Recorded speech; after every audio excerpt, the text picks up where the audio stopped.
All right, welcome back to the study hall for February 2nd. Going to do some quant problems. They're all data sufficiency today. So again, we do assume a certain level of familiarity with data sufficiency on your part. These problems have to do with number properties and or percents. So just to show the copyright info again. Today's problems again are mostly from our materials, mostly, but not necessarily entirely. But if we don't attribute the problem to a source, then it's from the free GMAT prep. So just that's where we do get the majority of the problems for these things. Okay, and don't forget, when you have a multiple choice question, this is where you answer it. All right, let's go ahead and do one. Remember, it's data sufficiency.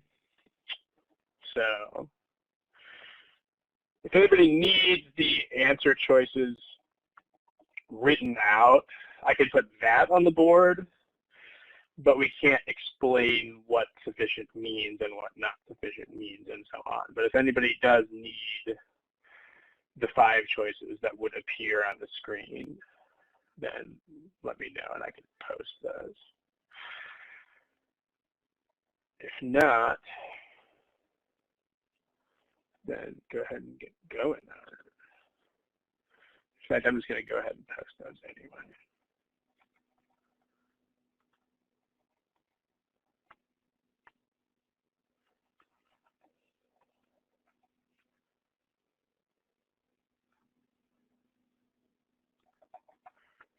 Okay, here are the answer choices.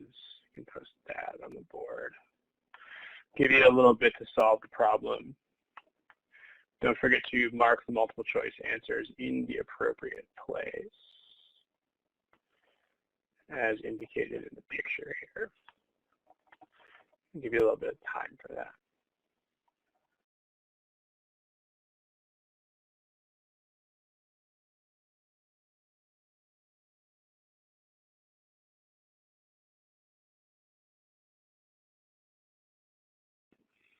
There are 7 answers already, and none of them are correct. So if you have already answered the problem, you are wrong.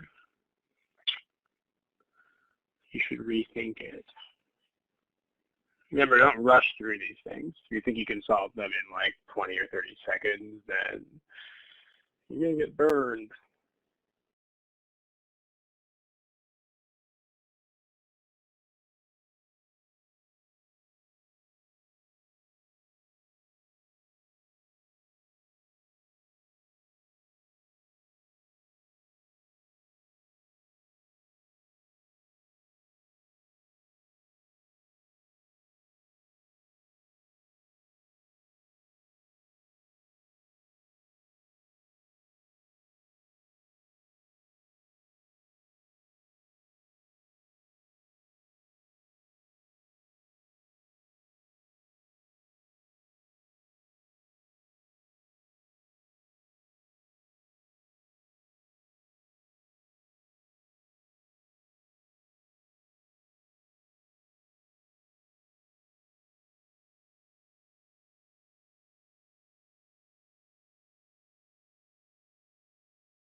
Okay, if you don't have an answer, you should definitely pick one soon. Remember what time management means on this exam and what it doesn't mean. I mean, what time management means is just not staring at the board and also not doing steps that have no purpose, right? Like you probably have all these bad instincts left over from when you had partial credit awarded on tests for school, you know, where you would just do random stuff and hope that you got points.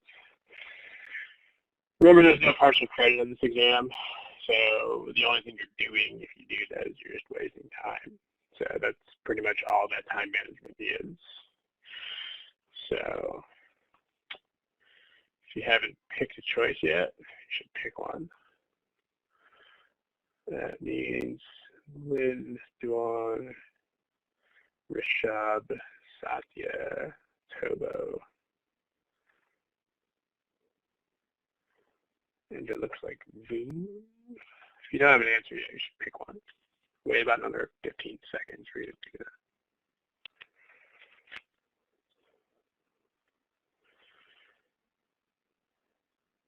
that. Okay, let's talk about the problem. And the answers are kind of all over the place. I don't normally post answer distributions, but it's kind of interesting this time. We have like 3 answers that are most popular, which are B, C, and E. The good news is the correct answer is actually one of those. But remember, the first like 9 people who answered this question got it wrong too. So just keep in mind that the problems are generally like that. I mean, if you think you're going to solve one of these things in 15 or 20 seconds, you are generally going to be incorrect about that. Let's talk about it. I mean, also, we've had plenty of previous study hall sessions about the topic of goal setting in data sufficiency, but you have to make sure that you have the right goal, which in this case is that question. So, dangerous shortcuts. Not sure what you're talking about, but okay. In general, you shouldn't really look for shortcuts anyway on these things. You should make sure that you're addressing the question. But, I mean, maybe if you can explain what you mean by shortcut, that would probably help, but I don't know what you mean. Okay, this is the goal. The goal is this question. So you should not expect to find A and B. You should not even really expect to find any properties of A and B, because those are not the question that is here. So, and remember the thing, we've actually had, I want to say 3 or 4 sessions on very specifically this topic of setting goals in data sufficiency. But if you think you're going to find out about A and B individually, then you have already got this problem incorrect. So just keep this in mind. Like whenever a data sufficiency problem asks a weirdly specific question, I mean that is definitely a weirdly specific question. Whenever a data sufficiency question is weirdly specific, I mean, this definitely qualifies, right? You have these expressions and an inequality. This is not just like, what is A or B? What are the signs of A and B? No, it's this. Whenever you have this kind of thing, just make sure that you address this and do not try to rephrase these questions. Do not do it. If you do, you're probably going to rephrase it into something different that does not work out the same way. So don't even do it. Leave the question exactly the way it is. Because that's the whole point. The point is that this super specific question is what you're going to find. You should expect to find the answer to that exact question. And you should expect not to find anything more specific. So in other words, you should not expect to find A and B. You should not expect to find signs of A and B. Nope. You should just expect to be able to answer this. Keep this in mind. Okay. Let's talk about this. Notice in statement 1, you don't have anything about A, although that doesn't guarantee that the statement is not sufficient. Like, you still have to actually investigate this. Like, some people will look at statement 1 and will say that's automatically not sufficient because because A is not in it. That's not a thing. Give me a smiley face if that makes sense. Like, even though A is not here, this statement still could be sufficient or not sufficient. I mean, just as a super quick example of that, it's not this problem, but if I said something like, if M and N are integers, is M and even? And then if I told you that one of them was even, then this would actually be sufficient.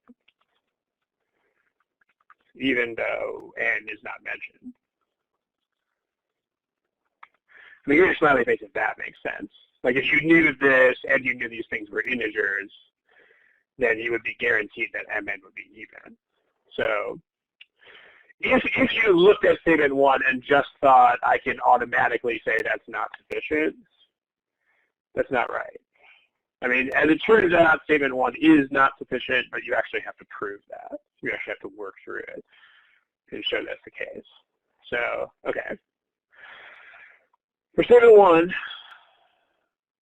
let's test some cases. I mean, it should be pretty clear that you're not going to be able to do algebra here because signs are an issue.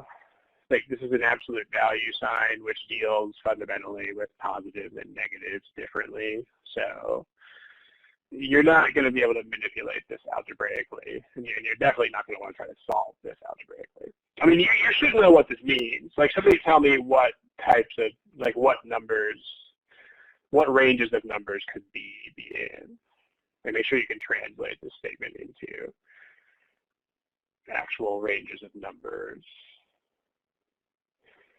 Yeah, either more than 1 or less than -1. Joey gave some specific examples. But just make sure you know what this generally means. This means that either b is greater than 1 or b is less than -1. Like this is the kind of thing that you need to be able to do immediately, by the way. Like if you cannot translate this statement into that version pretty much right away, then you should make a flashcard so that you can next time. Keep that in mind. Okay. Let's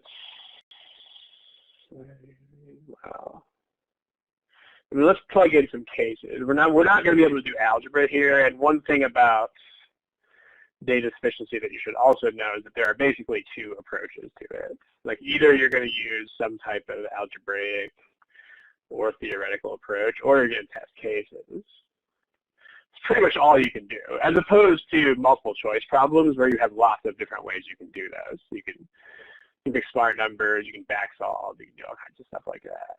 So that is an absolute value sign. But this is, if getting from here to here is not clear, then that's in our strategy guide. I think it's in our foundations book too. But this should be routine. Getting from this to this translation, that should be pretty much automatic. So if that's not clear, then go ahead and refer to the algebra strategy guide, where they'll go into that in some more depth. Okay. You can also Google things like absolute value inequalities. It's pretty standard issue stuff, but you can just read about it and do practice exercises online too. That could also help. In this problem, you can't solve this with algebra, so we're going to end up testing cases. Let's do it. So statement 1, let's test cases. Let's do it.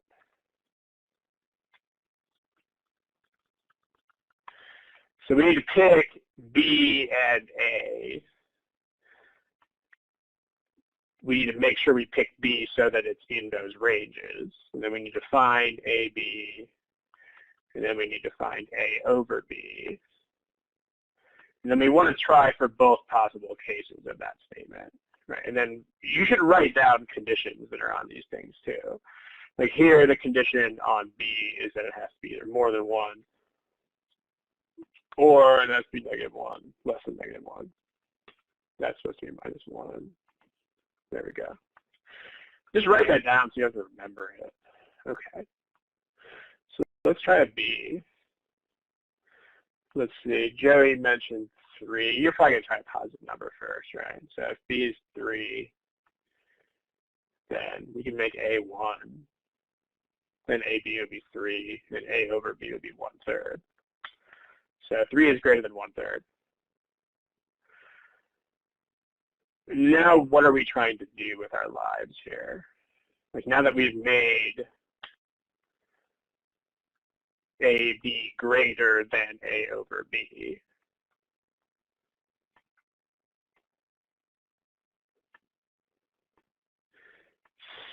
So you want to try to find a thing that is a no, and remember, make sure that you don't think about the word no. Yeah, think about less than or equal to. This is one of the biggest deals that gets in people's way, is that they're still thinking about the words yes and no. I mean, make sure that you have a goal that is more concrete than that. I mean, you can put this here if you want to, just to reinforce the idea. But make sure that you know what you're specifically trying to do, right? So this would be, yes, it's greater than. But make sure that you are not thinking about yeses and nos as goals. So like now we want it to be less than or equal to. So how are we going to do that? Well, I mean, if we just keep b as 3, yeah, we can just take a negative number, right? So if a is -1 instead of +1, then you're going to have the same numerical values, but they're just going to be negative. So -1, still 3. Now this is going to be -3, and now this is going to be -1/3. So, or you could make b negative. That would work too. So that's less than or equal to. And so this is a no to the question. That's not sufficient. Any questions about that?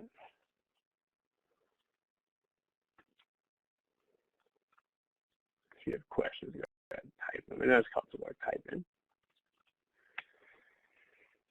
We're not doing statement 2 right now. That's not what we're doing. We're doing statement 1.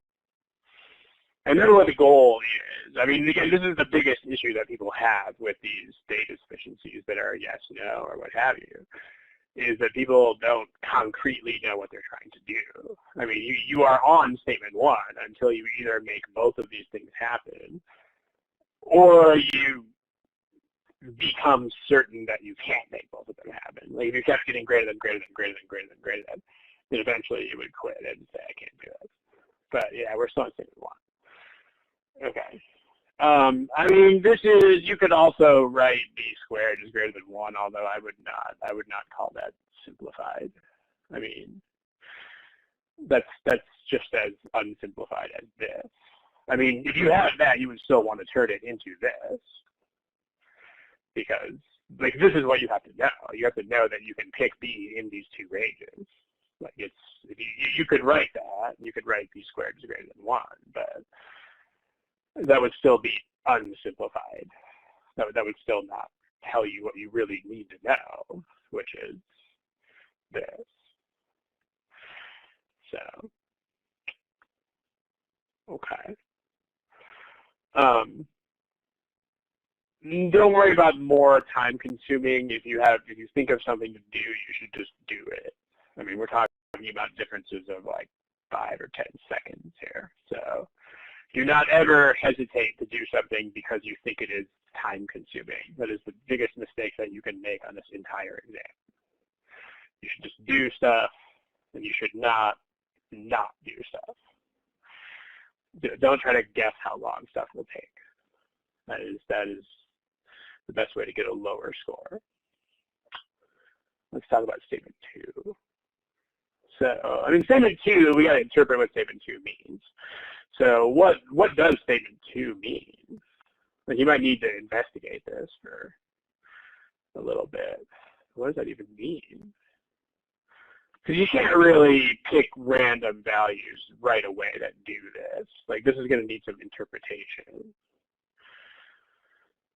But in general, when they give you statements like this, as opposed to questions, when the question is weirdly specific, you should not touch it and not try to rephrase it or anything like that. When the statements are like that, there's probably some simpler key to that. It's very asymmetrical. So, because the difference is you're not trying to pick numbers that do this. This is the result. But for you to be able to use this statement, it has to mean something simpler than that. So you could push this over there and make it negative, but that's not really any better. In fact, that's actually kind of worse than this. if you push this over here, it's not the same as the question. I mean, if you move this over here, then it becomes negative sign in front of it. So, in other words, it's unrelated to the question. I mean, Laura, you could write that, but that's not intuitively any more meaningful than this. In fact, it's probably less so. I mean, you could write that. Doug, that's incorrect, because you can't just magically move AB over there. If you moved AB over here, it would have a negative sign in front of it. But you could move one of these two pieces over there, but it's not really going to help you. I mean, if you look at the result, it's not going to have any intuitive meaning that this doesn't have. So, like, let's think about these things. Like, what do we know about? Like, we should be thinking about signs already, because from statement 1, we have this absolute value thing. So, like, among other things, this should tell us, hey, we need to be thinking about signs in this problem. So that's what that should tell you. Give me a smiley face if that makes sense. So if that's a thing, if it's a theme in the first statement, it should also be a theme in the second statement. You know, it's not going to become a totally different problem with different priorities. So it's not assuming. We're not making assumptions. Like, if you're going to say that, you have to prove it. But what do we know about the product of A and B?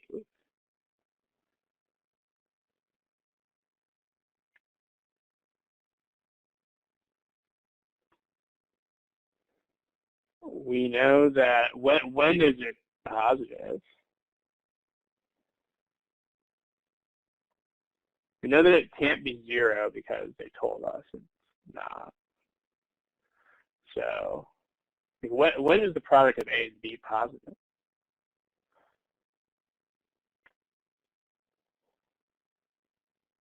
Yeah, they have the same sign. They're both positive or both negative. And remember that neither of them can be 0. I mean, they guaranteed that up here. That's what that tells you. Neither A nor B is 0. That's the point of telling you that. So, I mean, if A and B had opposite sides, this would be negative, and so would that, is the point. Because you divide or multiply two numbers with opposite signs, you will get negative. So, you just smiley face if that makes sense. Like, both of these parts are negative if A and B have opposite signs. But if they have the same sign, if they are two negatives or if they are two positives, then AB is going to be positive, and so is A over B. So both of these are positive if A and B have matching signs. So we need this to be positive. I mean, that's what the thing tells us. So A and B cannot have opposite signs, and they have to have matching signs. So basically, this statement is just a really ugly, horrendous, awful way of telling us that A and B have the same sign. Give me a smiley face if that makes sense. It's basically all this statement is at the end of the day. It tells us that A and B, this is just a very indirect way of telling us that. A and B are both positive or both negative.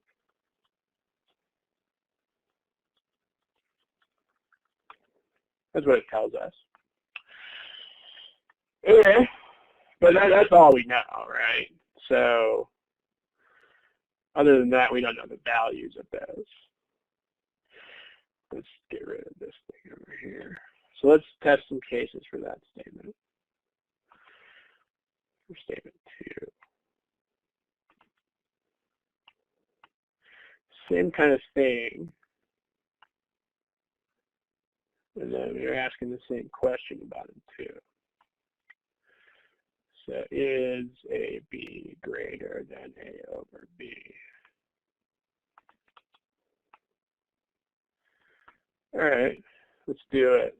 Remember, this time you can't, we can keep this case from statement 1 because A and B are both positive. The first case that we tested, we can keep that.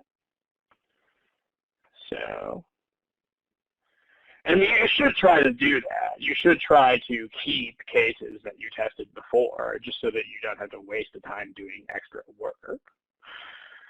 So give me a smiley face if that makes sense. Like A and B are both positive here.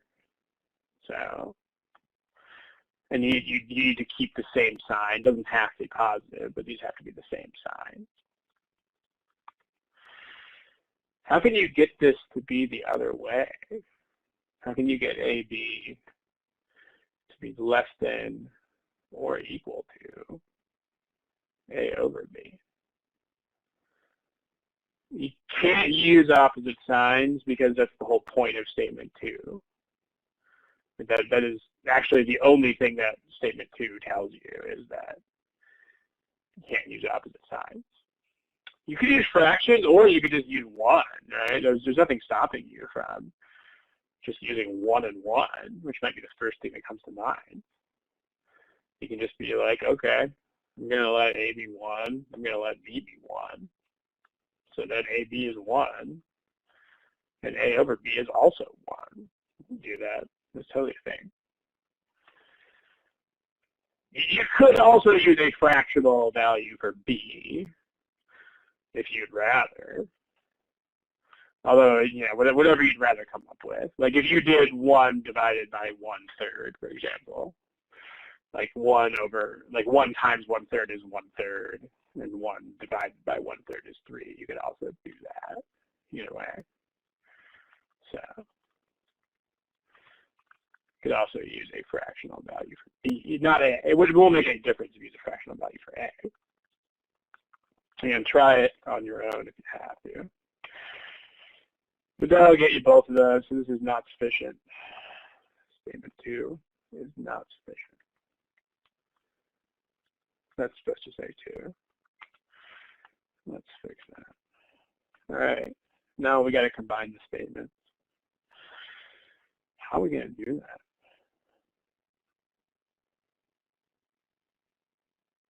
Well, you can still use that. You can still use that case that we've got. So let's combine them.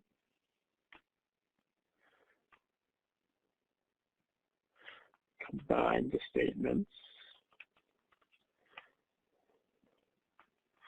You can still use that case of 1, 3, 3. I mean, that's still going to work. So, sorry, I meant to put that divider up here. Because that satisfies B in the range we need for statement 1. So we can still reuse this. But now what? What are we trying to do?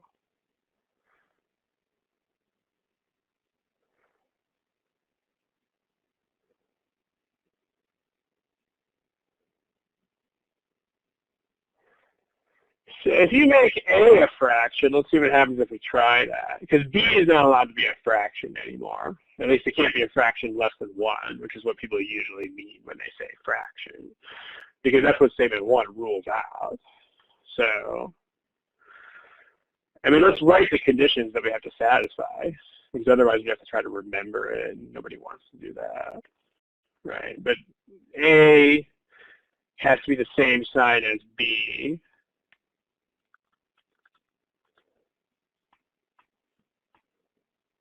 And B has to be either greater than 1 or less than -1.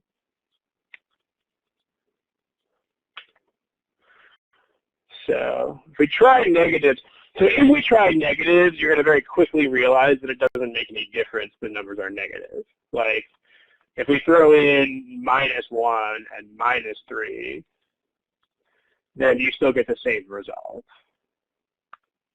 And you're going to see pretty quickly, if you could plug in negative numbers, but you are always going to get exactly the same thing that you would have gotten if you had just plugged in the positive values. So give me a smiley face if that makes sense. Like, it's plugging in negatives isn't going to help us because we're going to get the same result as we would have gotten if we had plugged in positives. So we might as well just try positive.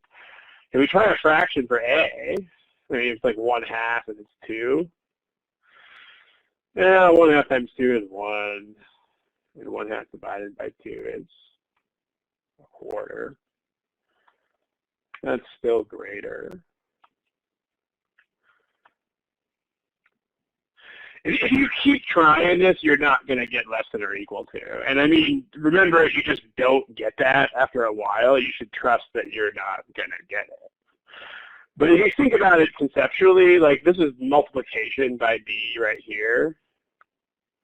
And this is division by B. And if B is bigger than 1, then multiplying by B will make something bigger. And dividing by B will make it smaller. That's what it does with positive. And remember that negatives will just do the same thing. So eventually, after enough plugins, you're going to discover this. But AB is always going to end up being bigger than A over B. So it's going to be always greater than. So you can't, if you have, that would require B to be +3. Remember, you can't have opposite signs for A and B. Like you're trying to use this case, but you can't use this case because A and B have opposite signs. I mean, if you play around with these values, I mean, you're going to realize really quickly that plugging in negatives does nothing, because if I plug in minus this and minus that, then it'll be the same as if I plugged in positive this and positive that. You'll see. I mean, if not, just play with numbers until you figure it out. Remember, you have lots of time to plug in values and see what they do. I mean, you have lots of time to investigate this. You should not rush it. If you're not sure what's going to happen when you plug in certain numbers, just plug them in and see what they do. But just make sure that you write down conditions. I mean, honestly, if you are plugging in cases that don't apply, like if you thought you could use -1 and 3 here, it means you're not writing this stuff down. That's what it means. It means you're making yourself try to remember these things. Don't do that. Do not try to force memory. You should just write down all the things so that you can look at them and refer to them. And then you're going to get, this is always going to be greater than. You're not going to be able to get less than or equal to. So together, it's sufficient. And that's C like cat. I mean, notice my goals back where we set up here. Like, you get the answer to this question. Like, you find out that AB is always greater than A over B. You do find out that. Notice that you literally don't find out anything else at all. Like, A could still be negative or positive. B could still be negative or positive. Like, A could be greater than or less than B. Like, you literally do not find out anything at all except for the goal of the problem. Like, this, I cannot emphasize this enough. Like, if you try to rephrase a question like this, it's going to bite you in the butt. Don't do it. Leave the question alone, because that is almost certainly going to be the thing that is addressed, and nothing else is going to be addressed. Any questions about this problem? I mean, also notice the logistics and the framework and the organization. I mean, that's the biggest deal. Like, if you got lost during testing cases, it means you didn't write down enough stuff. I mean, the rule that I use for that's pretty simple. Basically, the rule is if you have to remember anything while doing anything else, you need to write down more stuff. So, like, if you had to remember that B was in this range, or if you had to remember that A and B had the same sign, it means you should have written it down. Do not make yourself remember stuff. That's a very, very, very big deal. So, worth writing down. If you ever have to remember something while doing something else, you're not writing enough stuff down. Okay. I mean, you would be silly to think that you have to solve every problem in 2 minutes, because 2 minutes is the average time. You're going to have just as many problems over 2 minutes as under 2 minutes. So, I mean, just think about that for a second. I mean, you definitely do not have to finish every problem faster than average. So that is a non-concern. Other question from statement 2, it doesn't. I mean, the question is totally different. I mean, I guess I'll get that in your slide. I mean, the question was,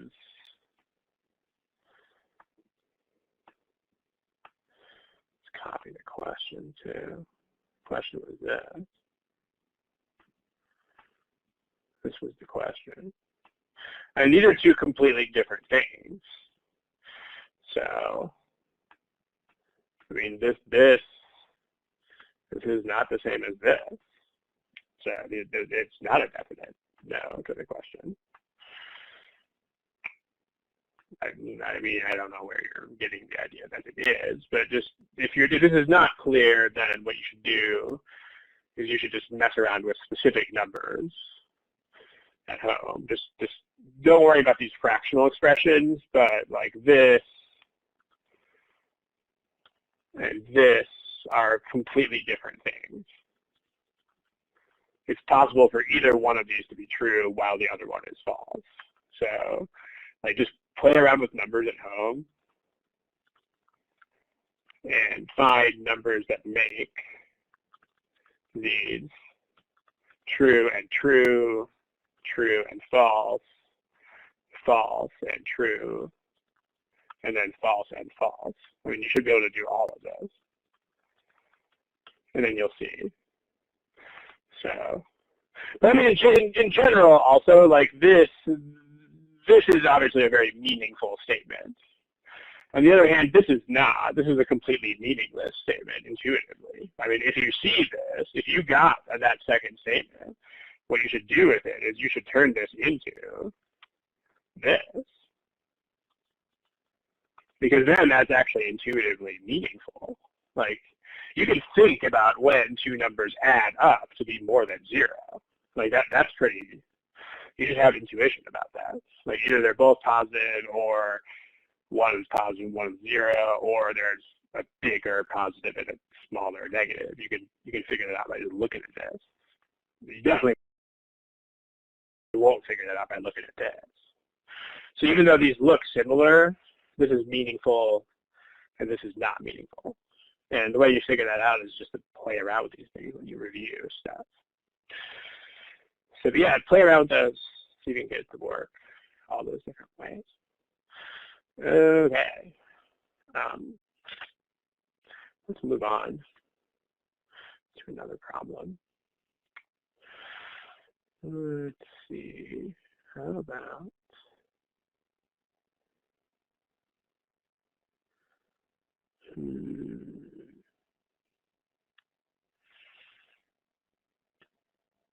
about this one?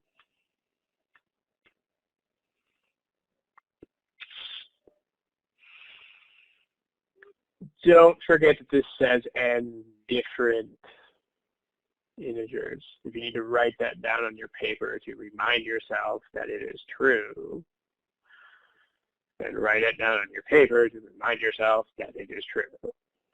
But you can't forget that these have to be different. Give it a shot. Put the problems on the board if you need. I'll put the answer choices on the board if you need them.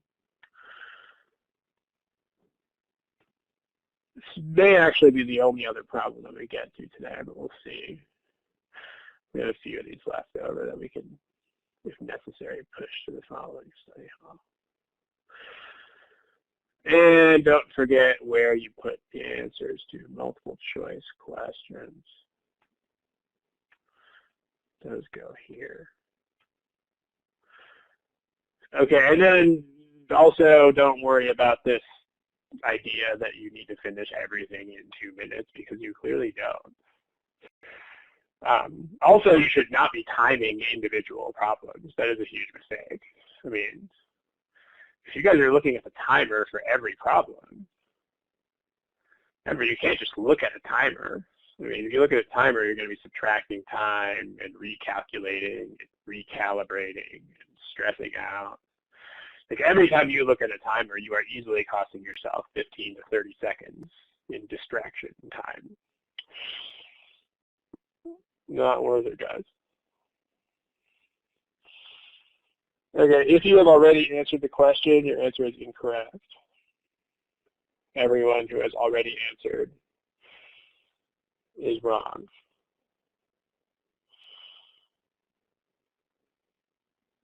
Give you a little bit more time.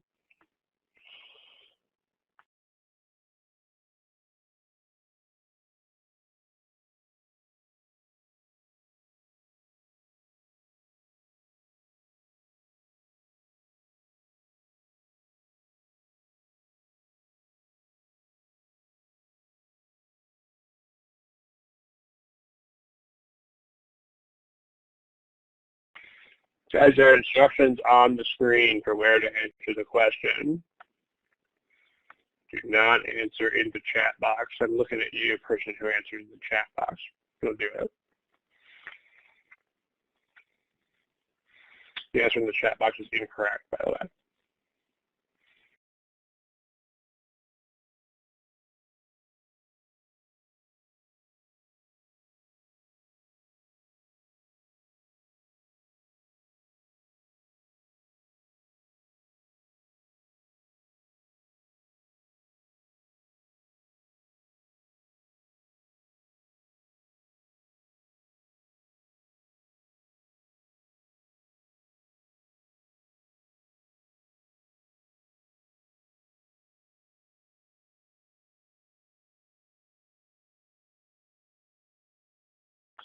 This is also a problem that I made up for our materials, not a GMAT prep problem.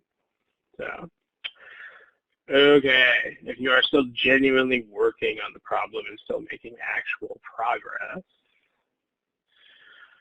then keep going. If you are not, you should stop and put an answer down.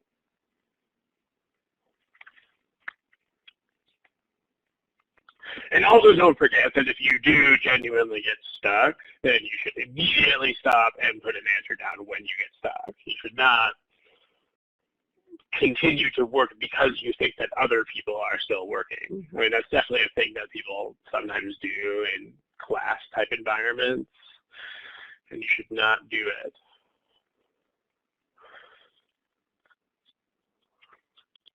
Okay, let's talk about it.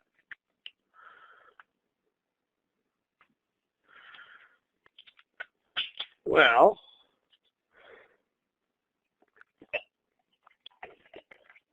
we have n different integers, and we want to know if they are consecutive. So, really, the question is not super hard to understand, right? Like, the yes to this question is they're all consecutive. And the no to this question is they're not all consecutive. So if you can make both of these happen, then it's not sufficient. Smiley face if that makes sense. Make sure you define that first. If you don't define that, it means that anything you're doing after that point kind of doesn't really have a point. So that's not a situation you want to be in. So make sure you do define this. Okay, Statement 2 is probably less bad than statement 1. I mean, it's at least easier to think about. I mean, the difference between any two numbers in the list is always less than n. Like, let's talk about that. Say we have, let's look at some number of integers. Like, let's say that n is 3. We can start by looking at simple cases. It's a good guideline in general for when you have something like this and you're not really sure how to investigate it. The best way to investigate these kinds of things is usually to look at simple cases. Like, let's say that we have, let's look at 3 integers.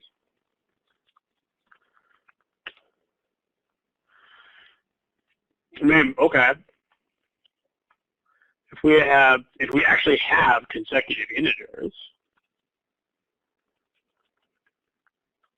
let's just look at a couple examples of that. So, like 1, 2, 3, 2, 3, 4, 3, 4, 5, etc. Like, what's the biggest difference between any of these? Between any two numbers in the list, not any two numbers in a row, any two numbers at all. So the biggest difference is 2. So for all of these things, and you can tell with any list of 3 consecutive integers, that's how it's going to work. So if they're consecutive, yeah, right, the differences are all 2 or less.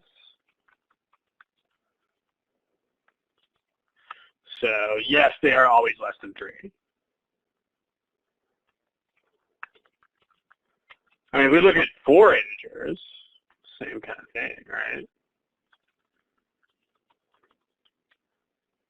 It's going to be the same thing if n is 2.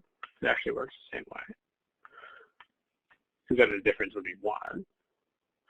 We have 4 integers, 1, 2, 3, 4, 2, 3, 4, 5, etc. These differences are all 3 or less. The biggest difference you can make is 4 minus 1 or 5 minus 2. Now the other ones are smaller than that. So they're always less than 4. So the point is that these lists are always going to satisfy statement 2. So, and if you look at any number of integers, it's going to be the same way. Like if you have 10 integers and they are consecutive, the biggest difference is going to be 9.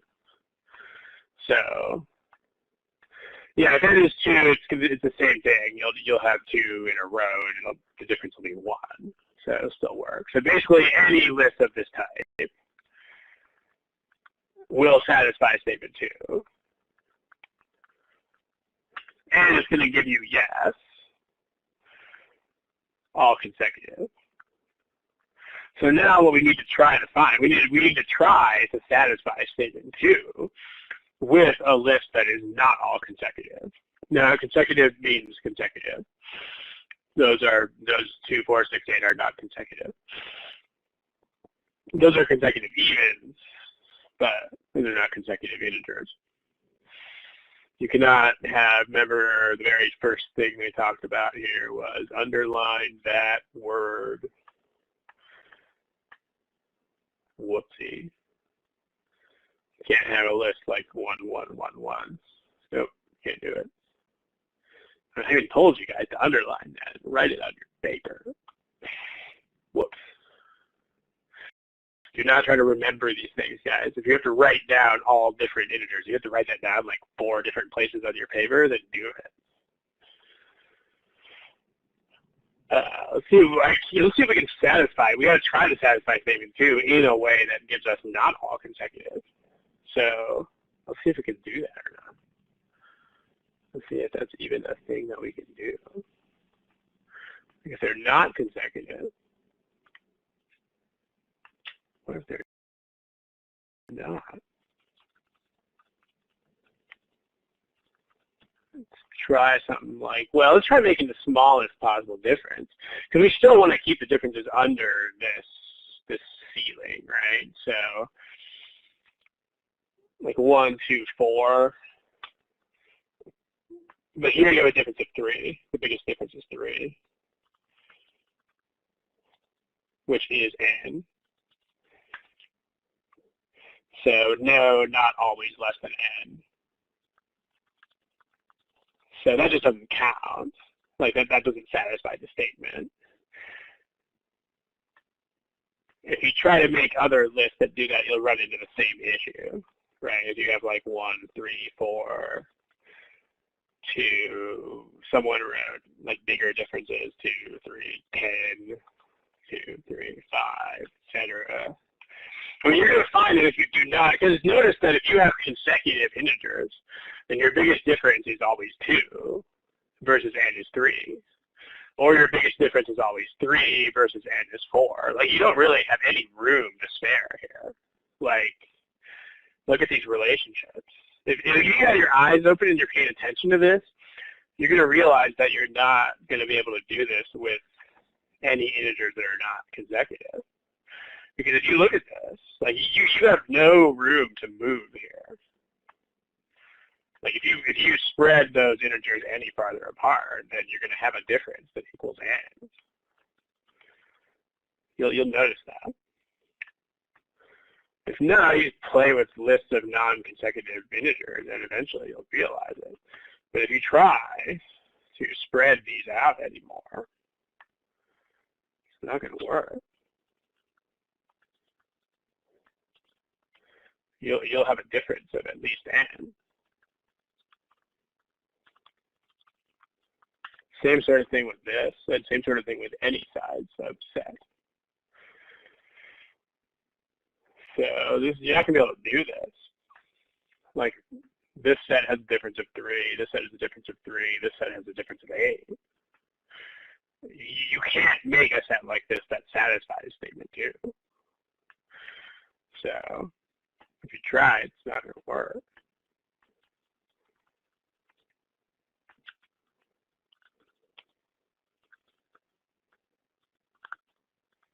Smiley face if that makes sense.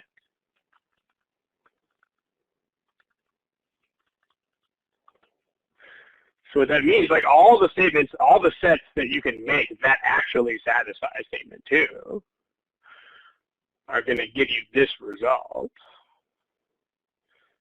You can't get that result. So that means the statement is sufficient, because this is the result that you get every time. Combine it with this observation that you can't get the opposite result. You try, it's not going to work.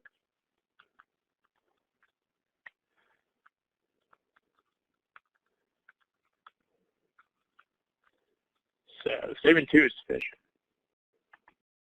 Okay, now statement 1 is weird. Let's take a look at it. Let's give this another slide. Let's take the problem to another page. Okay, let's look at statement 1. So I'm just going to white out statement 2. We already resolved it on the previous page. Statement 2 is, I might have written it wrong. Did I write that wrong? Yeah, no, it's sufficient. That's right. This statement is sufficient. We can white that out. Let's look at statement 1. The least number is removed from the list. The average is 1 more than if the greatest number is removed from the list. And remember, you can try this both ways. You can try this algebraically. Like this is at least something you can do algebraically. I mean, if you can, it's not the friendliest thing in the world to set up, but it's not horrendous, right? 1, 3. I mean, that would be 1, 2, 3, 4, 5, 6, 7. If you wrote that. I mean, those are still consecutive integers. Those are still 1, 2, 3, 4, 5, 6, 7. So that either it's a set of consecutive integers or it isn't. Like a set, list, the order that you put them in doesn't make any difference. So this GMAT will probably give you more language just to make that clear, but you can't. I mean, remember that nothing is going to be haha, we're playing tricks with words and stuff like that. So if you make up counterexamples like the one in the chat box, you should just know that those are not counterexamples. Like, if you're going to find a counterexample, it's going to be something that is mathematically legitimate. It's not going to be like, let's play tricks with the order of things. And make sure you know that's not a thing. You don't ever play tricks with things like order, and you don't ever play tricks with words. If you're doing that, it's the wrong mentality with which to approach this exam. Okay. You can do this algebraically, or you can do it testing cases. I mean, let's test cases first, because we're going to prove it algebraically later. Let's test some cases. Okay. Like, let's see if we can do it consecutively. So let's use consecutive integers. Let's do 1, 2, 3. Okay. If you take out the smallest number, that gives you a list that just have 1 and 2. You take out 1, so you have 2 and 3. And the average is 2.5. If you take out the biggest number, that leaves you with just 1 and 2. The average is 1.5. So this satisfies the statement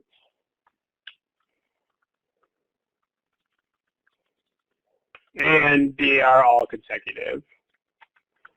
So, well, what do we need to find now? Like, is there any point in trying other sets of consecutive integers?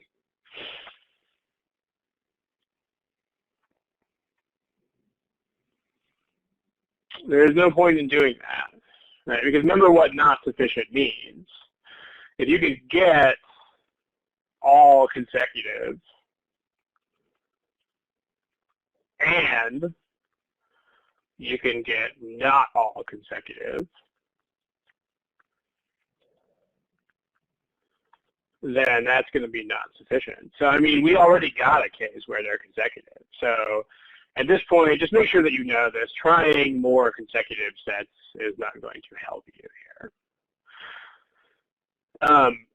If you tried -3, I mean, that's still a set of consecutive integers. I mean, again, there's no point in trying that because we already got this case. So again, keep this in mind. Once you have gotten a set that is consecutive, finding more consecutive sets is not going to help you. Okay, let's see if we can, what we need now, I mean, to prove not sufficient, we would need a set of integers that are not all consecutive for which the difference between averages is still 1. I mean, this is the only thing that would be meaningful if we found it. Is a set where they're not all consecutive, but it still satisfies statement 1. We have a smiley face if this makes sense. Because even if you have trouble doing this or actually finding cases, you need to know this. If you don't know this, then there's no point in working the problem. Like if this is not clear to you, then you should not keep working on the problem. You should just guess and stop. I mean, if this is clear, but you need to play with it for a while to resolve this, then that's fine. But if this is not clear, then do not keep working. Do not do it. If you keep working, you are just wasting your time. Because that means you don't even know what you're trying to do. I'm sure that you know. Like you should be able to program Excel to do this. Like not to pick the numbers. Excel is not going to know how to pick numbers strategically. But once the numbers have been picked, you should absolutely know how to program Excel to tell whether the statements are just yes, no to the question, whether it's sufficient or not sufficient. So if there's any lack of concreteness there, we'll keep working on it. As we try that, let's try non-consecutive sets and see what happens. Like, we get something like 1, 2, 4. Okay. If we take out the smallest number, then we have 2 and 4.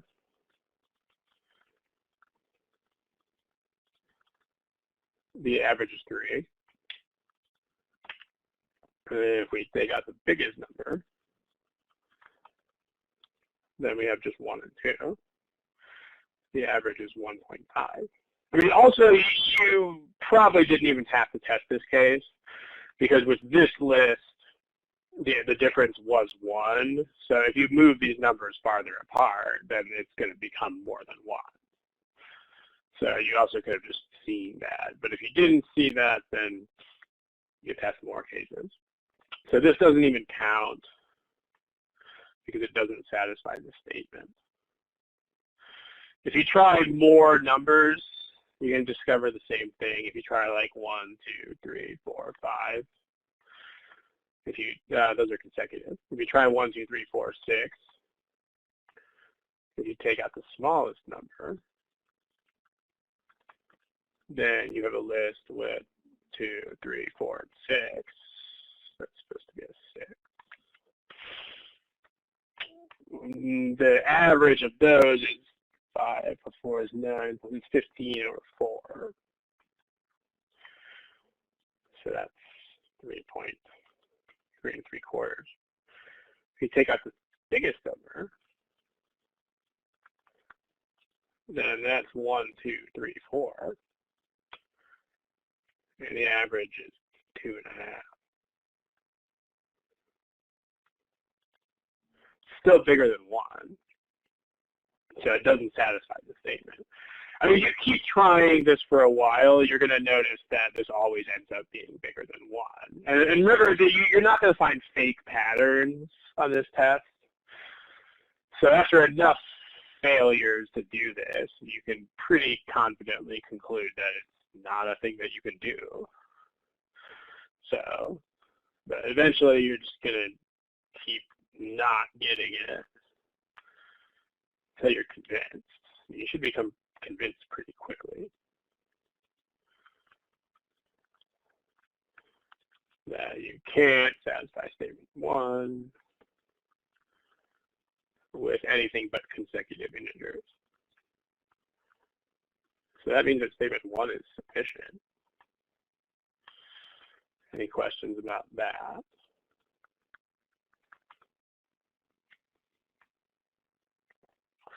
You can also look at it algebraically, which we'll do in a second. I think there are people typing things now. So let's see what people are typing.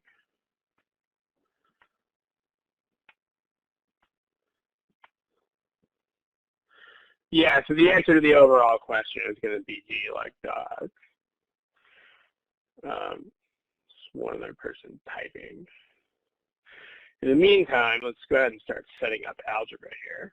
I mean, let's say that, I mean, we're going to need variables for the biggest and the smallest things. Like, let's say that let H be the highest number in the set. And let's let L be the lowest number in the set. Then we have these averages. Notice the average is the sum of everything in the set. So let's let S be the sum of everything in the whole set. And let's just see where this goes. So what is a vocal fry? I have no idea what that means. Help me out here. I don't know what vocal fry is. But let's talk about this. And we can't let these be consecutive because then it's not going to prove anything. I mean, let's write this statement algebraically. Let's just do that. The least number is removed. One more than if the greatest number is removed. How do you write the average if you take out the number L? Like, remember, it's the total sum divided by how many numbers there are. So we want the average without L plus 1 to equal the average without H.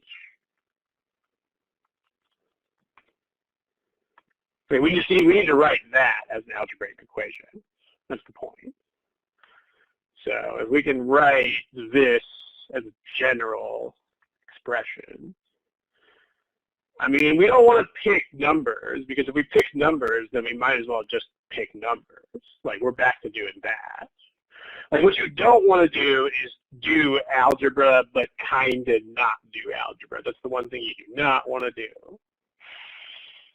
So, if you're going to do algebra, you want to make sure to write things in general form, because otherwise there's no point in doing algebra. So, how are you going to do that? Remember, you originally had n integers whose sum is s. Guys, let's not chit-chat in the chat box, please. Thank you. How do you write the average without the number L? Like, what is the sum of everything except L?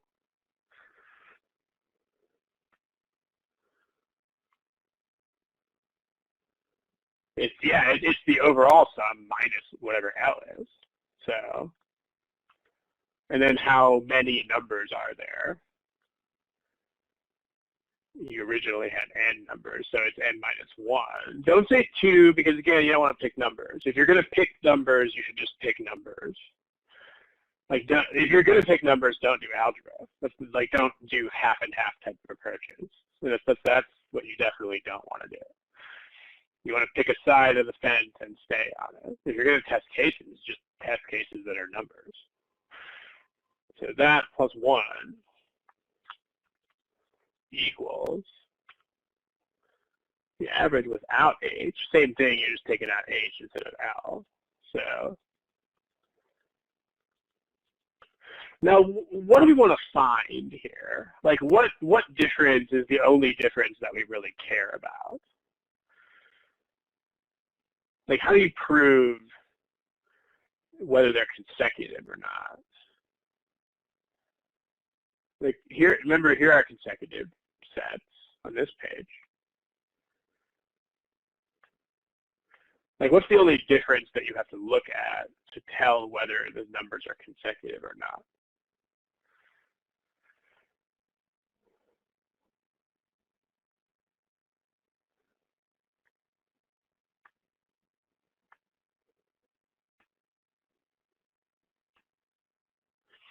So you can't look at differences being 1 unless you are somehow going to look at every single difference between every pair of integers. Because that's, like, if you have a list that's like 1, 3, 4, then or like something like that, then you're still going to have some differences of 1. So let's see, the average, that's actually right. If you take out the lowest number, that's a bigger, thank you. That is correct. So, yeah, it's going to be bigger if you take out the smaller. Thank you for that. So that goes over here.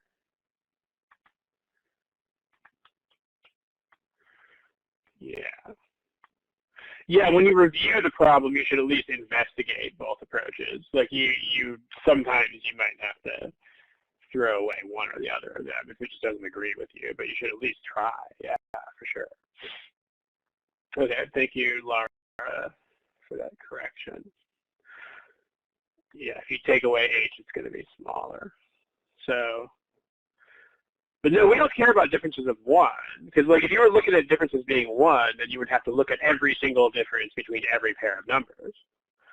But look at this, right? If you, all you have to look at is the difference between the first number, the lowest number, and the highest number. That's all you have to look at. Like if you have 3 integers and this is 2, those are consecutive. If you have 4 integers and this difference is 3, then those are consecutive. The smiley face, if that makes sense. You just got to look at the difference between the biggest and smallest numbers. Because if they're not consecutive, it's going to push those farther apart. So that's the pattern that you can notice here. Like if the difference, if the biggest and smallest numbers are exactly n minus 1 apart, then everything is consecutive. If the difference is bigger than that, then everything is not consecutive. So yeah, you just need to look at h minus L. So are you solving? You're not. Statement 1 is the given. I mean, this statement 1 is translated into this. You're not solving for statement 1 because that would be running the problem backwards. I mean, you start from statement 1 and you see what you can prove from it. But you're not trying to prove statement 1. Statement 1's a given. You start from this. Like this is the algebraic version of statement 1. And what we want to do is we want to let's investigate h minus L.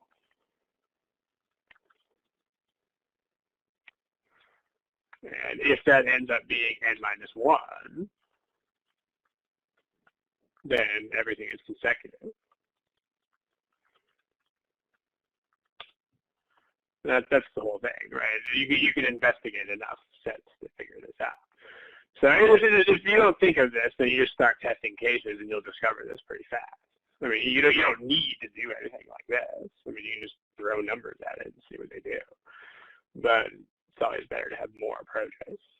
So if we multiply by n minus 1, everything,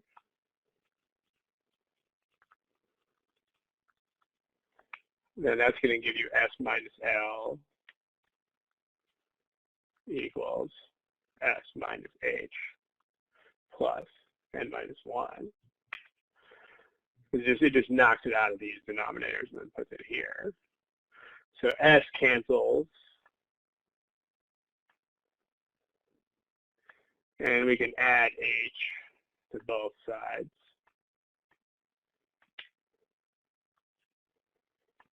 That's going to knock out h over here.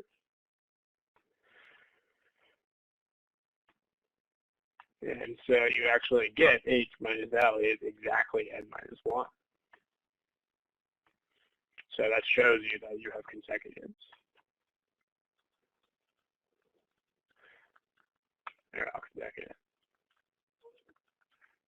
So that's sufficient. I mean, admittedly, that's a little bit special. That's not the kind of thing that everybody would be expected to come up with. But you don't have to come up with them, which is the point. Like, if you just start investigating sets of numbers, you'll discover pretty fast that you can't make this happen with anything but consecutives.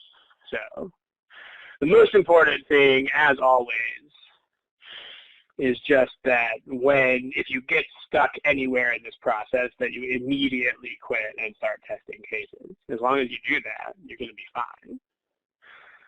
But if you shove variables around all over town without understanding why you're doing it, then you're not going to be fine. So that's the deal. Okay, we are done. It is right on time. We're going to do some more of these problems next time. still have a few left in the queue. So we're going to pick up where we left off, do some more of these interesting problems. So next study hall should be in 2 weeks. So that's going to be February 16th. So until then, thank you. And I'll see you on the flip side.